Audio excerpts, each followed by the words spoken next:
Today we are going to learn an important grammar point. Be careful with the contraction d. Many students see d and think it always means had, but this is not always true. In English, d can mean either had or would. We must look at the verb that follows. Let's learn the three main patterns step by step. 1. When we see d plus past participle, v3, it usually means had plus v3, which is the past perfect tense. Examples. I'd worked equals I had worked. She'd studied equals she had studied. We'd waited equals we had waited. Example sentences. I'd worked there before I moved to Taipei. She'd studied English before the exam. We'd waited for a long time. So remember. D plus V3 means had plus V3. 2. When we see D plus been plus VNG, it means had been plus VNG, which is the past perfect continuous tense. Examples. I'd been working equals I had been working. She'd been studying equals she had been studying. We'd been waiting equals we had been waiting. Example sentences.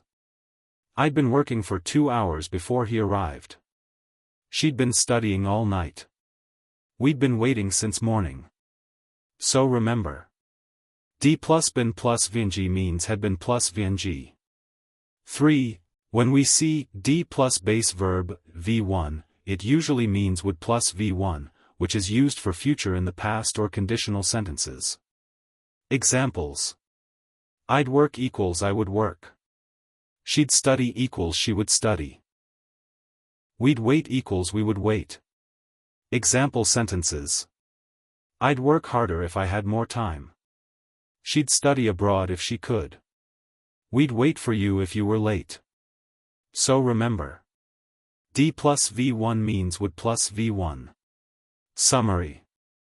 Let's review the three main uses of D. 1. D plus V3 equals had plus V3. I'd worked I had worked. 2. D plus been plus VNG equals had been plus VNG. I'd been working I had been working. 3. D plus V1 equals would plus V1. I'd work I would work. Final message. When you see D, do not translate it immediately. Always check the verb form. When you see V3, it usually indicates had.